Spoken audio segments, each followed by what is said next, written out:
समान। गुरु से मिलने जाओ, सतगुरु से मिलने जाओ, भगवान के दरबार में जाओ। कुछ स्थान ऐसे होते हैं जहां पर कभी भी आपको खाली हाथ नहीं जाना चाहिए।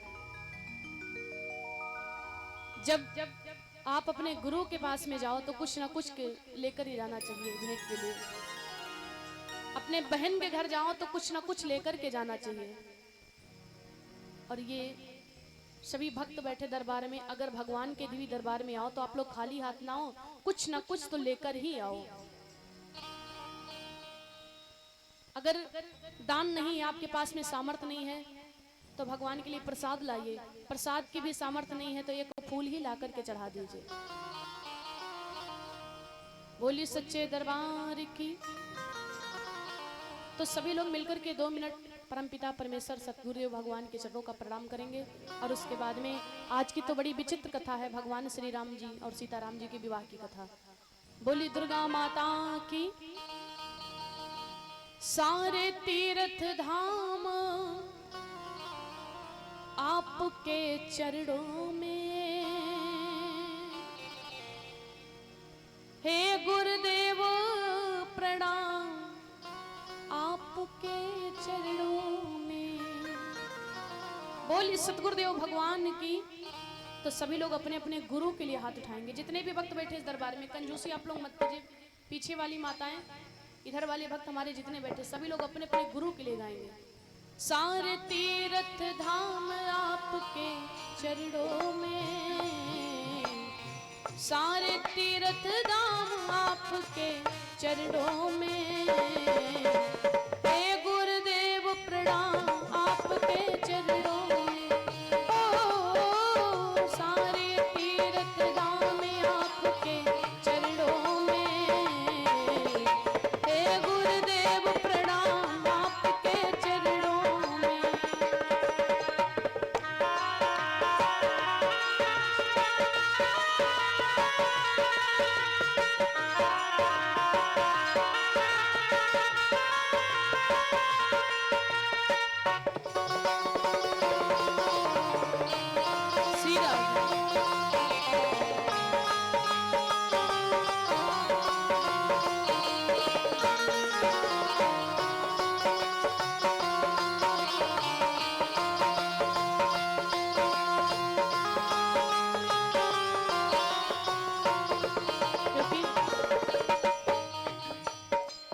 जन्म के दाता मात पिता है, आप कर्म के दाता हैं, आप कर्म के।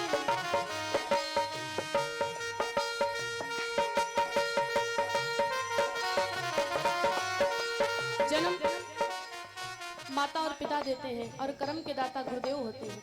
जन्म के दाता मात पिता है, आप कर्म के दाता हैं, आप कर्म के दाता हैं।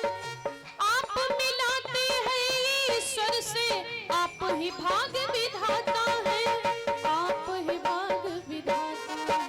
इसलिए हे गुरु ब्रह्मा, हे गुरु विष्णु, हे गुरु ब्रह्मा, हे गुरु विष्णु, हे शंकर भगवान आपके चरणों में, हे गुरुदेव प्रणाम आपके चरणों में। ओ सारे तीर्थ धाम आपके चरणों में, हे गुरुदेव प्रणाम आपके चरणों में।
बोली सच्चे दरबार की। और ये हमारे परम सम्मानीय भैया श्री राम जी गवर्नमेंट की तरफ से भगवान के चरणों में 501 मुद्रा, आप लोग जोरदार ताली बजाएंगे, भगवान के चरणों में सादर दान किए। भगवान की कृपा सदैव उनके परिवार पर बरसती रहे। और भैया जी की तरफ से श्री राम जी गवर्नमेंट अभी जो 501 मुद्राएं दिए हैं, 51 मुद्राएं मुझे गुप्त दान दिए हैं। राम जी की कृपा सदैव उनके परिवार पर बरसती रहे। बोलिए सच्चे दरबार की, बोली दुर्गा माता की। अभी आप लोग महाराज जी के मुखारबिंद से बड़ी सुंदर कथा के दर्शन कर रहे थे। दिन की बेला में आप लोगों ने श्रवण किया, भगवान से सभी सखियां बार बार विनती करती कि झुक जइयो तनिक रघुवीर सिया मोरी छोटी है। हजार बार विनती करती हैं, लेकिन भगवान ने शीश नहीं झुकाया। जिनका विवाह हो गया है उनके लिए कोई बात नहीं है, लेकिन अभी जिनका विवाह नहीं हुआ है वो भैया लोग हमारी बात ध्यान से सुन लें। सखियां बार बार विनती करती कि झुक जइयो तनिक रघुवीर लली मोरी छोटी है, लेकिन भगवान ने अपना शीश नहीं झुकाया। क्यों? बोले नारियों के समक्ष में कभी भी शीश झुकाना नहीं चाहिए। और आजकल जैसे जमाना नहीं था, मैंने पहले भी बता दिया, आजकल लड़की जयमाल को लेकर के आए हाथ में माला, और लड़की जरा से इशारा करे कि लौंडो तुरंत ही झुका देती है, जल्दी पहनो, देर हो रही है। लेकिन सखियां बार बार विनती करती हैं।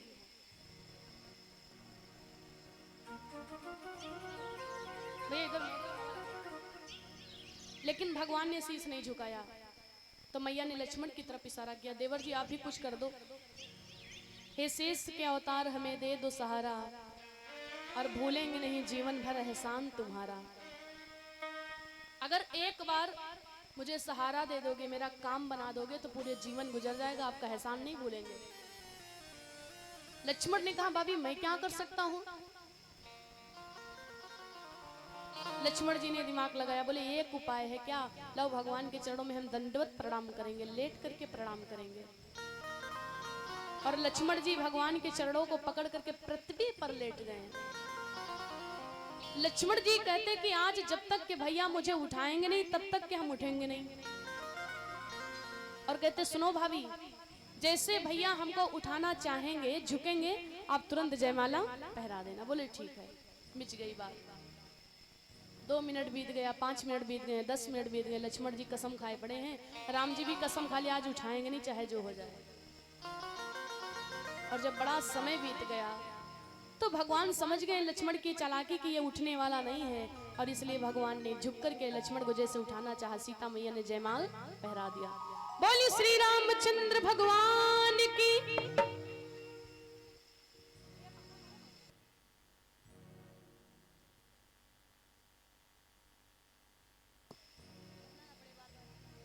बोली सच्चे दरबार की। दोहें एक इधर लगा दीजिए। बोली दुर्गा माता की। दिन में यहाँ कथा की तरफ से वाणी को विराम दिए थे, लेकिन अभी हमारी महाराज जी जो कथा आप लोगों को सुना रहे थे, किसी को याद है कहाँ पे बंद हुई है कथा? कोई बता सकता है? अब किसी के बोल नहीं आ रहा है, सब बड़े शर्माते हैं। जहां पर माताओं को शर्माना चाहिए वहां इनको शर्म नहीं आती है, और यहाँ पर देखो माताओं को छोड़ करके नहीं भैया लोगों को भी बड़ी शर्म आती बताने। अच्छा, परशुराम संवाद जो है हो गया था कि नहीं हुआ था? बताइए भाई, हम तो थे नहीं, बताइए तभी तो आगे की कथा सुनाएंगे। भैया हो गया था, परशुराम संवाद हो गया था, तब ठीक है। हम कहें बांके बिहारी, आप लोग कहो व्यास जी हटम पत्ता बहारी। बोली सच्चे दरबार की। बोली दुर्गा माता की। धनुष टूटने की आवाज जब महाराज परशुराम के कानों में पड़ी है तो परशुराम महाराज को महान क्रोध आ गया, क्योंकि क्रोधी संत थे, उनको क्रोध बड़ी जल्दी आता था। सोचने लगे कि मुझे लगता है कि आज भगवान शिव के धनुष को किसी ने तोड़ दिया है। मन ही मन में परशुराम महाराज कसम खा गए कि आज जिसने शिव के धनुष को तोड़ा होगा उसकी हम जान ले लेंगे। चलने के समय दैसा कैसी है, कंधों पर दो दो धनुआ थे, कर में फरसा था उठा हुआ, भारी तुरीड़ पीठ पर था, तीरों से तीर भरा हुआ। आए हैं सभा में। जो परशुराम महाराज, इनको क्रोध बहुत आता था। मान लीजिए इतना क्रोधी ये संत थे, अगर कोई बेना लेकर के इनके आगे हवा करे गर्मी में, तो अगर हवा ज्यादा हो जाए तब श्राप, और हवा कम रह जाए तब श्राप। अब आदमी कितने में करे? ये महान क्रोधी संत हैं, आए हैं। जैसे परशुराम महाराज को सभी ने देखा, सब सन्नाटे में हो गए और एक एक करके प्रणाम करने लगे कि तुरंत तो ये श्राप दे देते हैं। परशुराम जी तुरंत जनक के पास में गए हैं। जनक जिसे पूछने लगे, कहो हे जनक, कहो क्या कारण है, यह भारी भीड़ भाड़ क्यों है? मैंने कुछ ही देर पहले देखा वीरों में छेड़छाड़ क्यों है?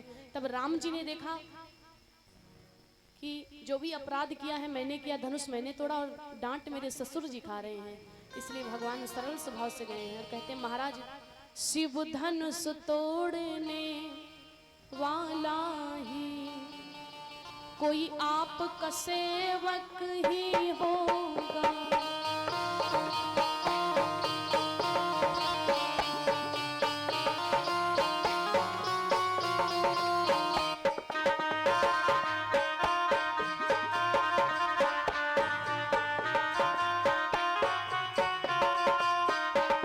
शिव धनुष तोड़ने वाला ही कोई आपका सेवक ही होगा।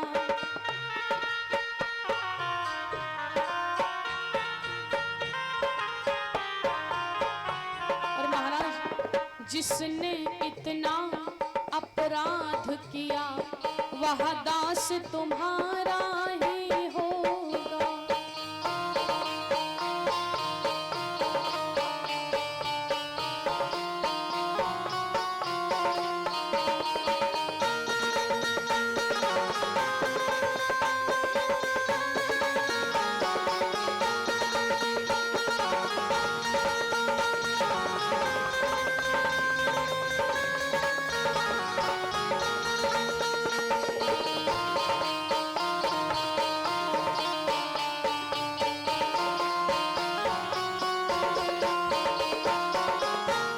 बोली सच्चे दरबार की। भगवान सरल स्वभाव से गए हैं। महाराज आपके सेवक के अलावा, आपके दास के अलावा और इतनी बड़ी सामर्थ्य किसमें हो सकती है? आइए, जितना भी परशुराम संवाद की कथा थी आप लोगों ने महाराज जी के मुखारबिंद से सुनी। अब परशुराम संवाद होने के बाद में बड़ी विचित्र कथा आती है, भगवान श्री राम जी के विवाह की कथा आती है। अगर आप लोगों से कोई पूछे कि बिना दूल्हे की बारात किसकी गई थी, तो क्या आप लोग बता पाओगे? बताइए, बिना दूल्हे की बारात किसकी गई थी? राम जी की।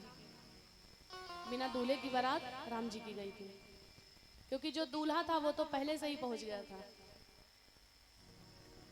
धनुष टूटने के बाद में महाराज विदेहराज जनक जी बड़ा सुंदर सा एक पत्र लिखते हैं और उस पत्र को दूत के द्वारा, सतानंद जी के द्वारा अयोध्या नगरी में भिजवा दिया। सीता राम जी की जोड़ी बड़ी सुंदर जोड़ी है। आज के युग में क्या होता है, देखिए आप लोग अगर विवाह अपने बेटी का करो तो हमेशा जोड़ में ही विवाह करना चाहिए, लेवल में विवाह करना चाहिए।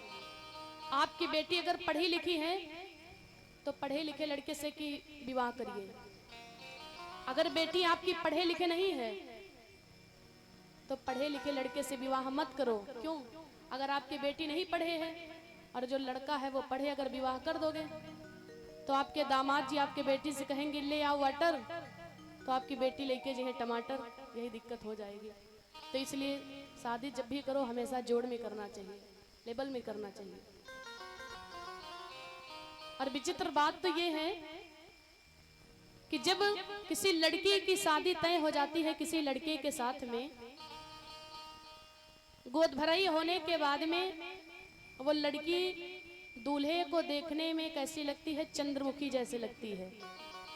जब विवाह तय हो जाता है, विवाह तय हो जाने के बाद में लड़के को लड़की देखने में चंद्रमुखी जैसी लगती है,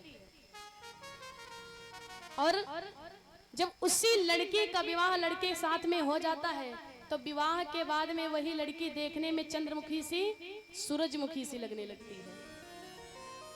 पहले चंद्रमुखी थी और उसके बाद में फिर सूरजमुखी लगने लगती है। और जब विवाह के 10-12 साल बीत जाते हैं तो वही लड़की दुल्हा को देखने में ज्वालामुखी जैसी लगने लगती है। ये बड़ी विचित्र बात है।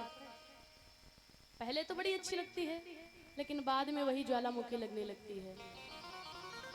और अगर माताएं नाराज हों, भैया कहीं खेत से आवे, कह दिए तनी एक कप चाय बना लो जाए, तो हमारे हिसाब से अत्ता चाय ना खोली जत्ता चाय बनावे वाली खोली हो।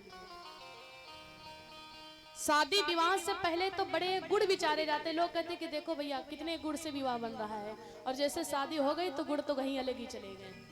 पता यही चलता है कि जो उनकी दुल्हन है, जो औरत है, भैया की दुल्हन शौकीन है कथा की, तो भैया नौटंकी के शौकीन है।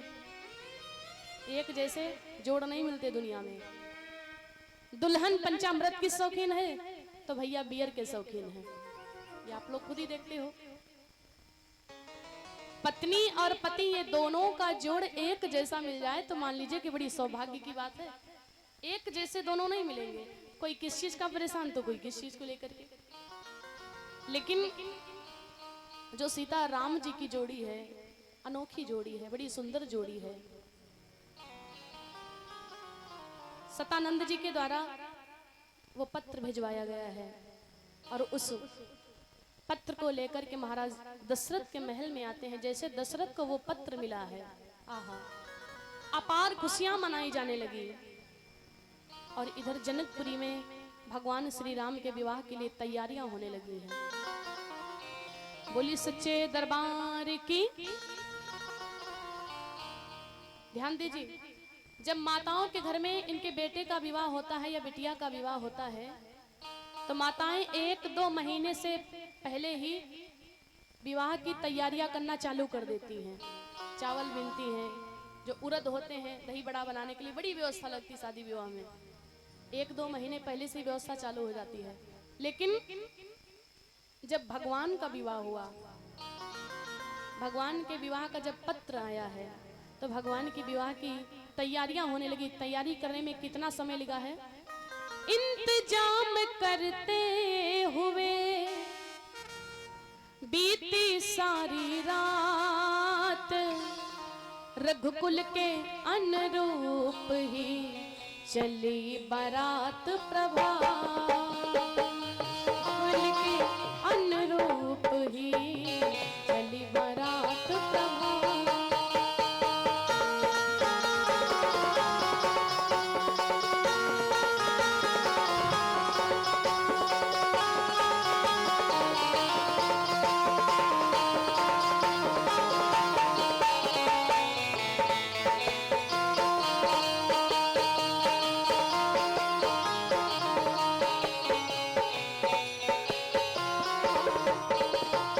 इंतजाम करते हुए बीती सारी रात, रघुकुल के अनुरूप ही चली बारात प्रभात, रघुकुल।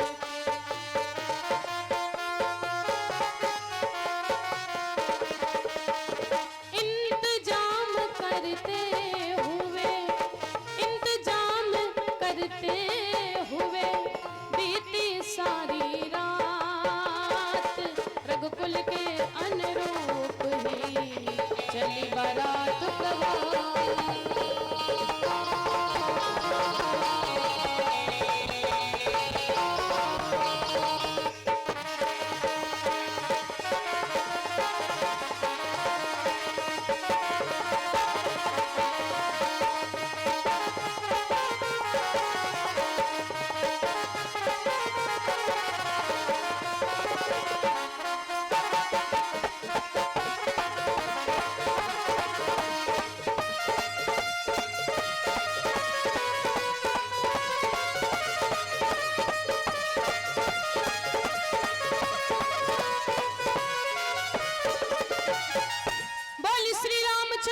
भगवान की, बोली दुर्गा माता की। अगर ये आपका जोर है तो आपका ये जोर बहुत ही कमजोर है, इस जोर से काम नहीं चलेगा। अच्छा, भगवान के विवाह में कितने लोगों को खुशी है? जिनको खुशी है वो लोग हाथ उठाएंगे, और जिनको भगवान के विवाह में दुख है वो लोग भैया नीचे रखेंगे। जितने लोगों को खुशी केवल वही हाथ उठाएंगे, पीछे वालों को दुख है। अच्छा, जब आदमी को किसी प्रकार की खुशी होती है तो वो क्या करता है? जब व्यक्ति को किसी प्रकार की खुशी होती है तो क्या करता है? नाचता है। और यहां से कितने लोग नाचेंगे भगवान के विवाह में? जरा हाथ उठाकर बताएंगे। कोई नहीं नाचेगा। जय हो। अभी माताओं के घर में जब शादी विवाह होता है, चाहे इनके बेटे का विवाह हो चाहे इनके भाई का विवाह हो, तो फिर कोई गाना छूटी ना हमारे हिसाब से, जिप्पा सब माताएं नाचे ना 2 मिनट। और भगवान के विवाह में देखो कितना शर्म चोरी। बोली सच्चे दरबार की, बोली दुर्गा माता की। भगवान के विवाह का इंतजाम होने लगा। इंतजाम करते हुए बीती सारी रात, पूरी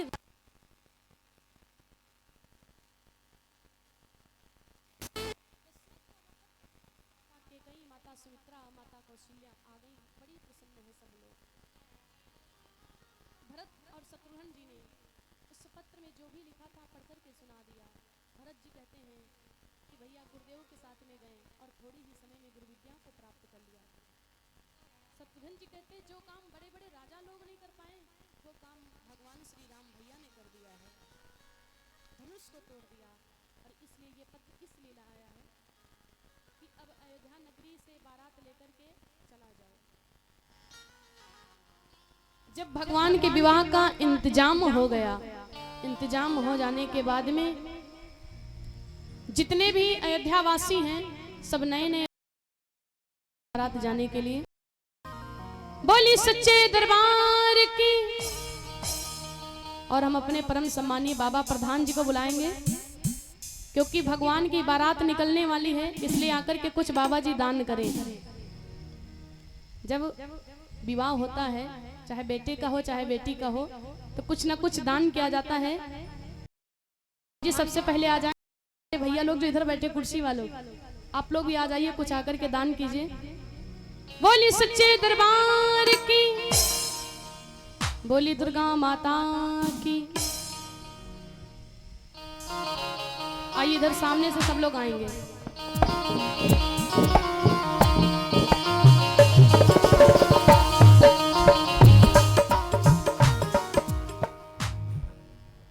भगवान के विवाह के लिए जितने अयोध्यावासी हैं सब भगवान के विवाह के लिए तैयार हो गए और सभी गाते हुए बजाते हुए नाचते हुए जा रहे हैं। आइए सभी लोग मेरे साथ में मिलकर के झूम कर गाएंगे और कहेंगे क्या? बोली सच्चे दरबार की, कि सब शादियों से मिल करके भगवान की शादी है। तो जिनको खुशी है भगवान के विवाह में केवल वो लोग हाथ उठाएंगे। सभी लोग मिलकर के और मेरे साथ में मिलकर के भाव से कहेंगे क्या? आज भगवान की शादी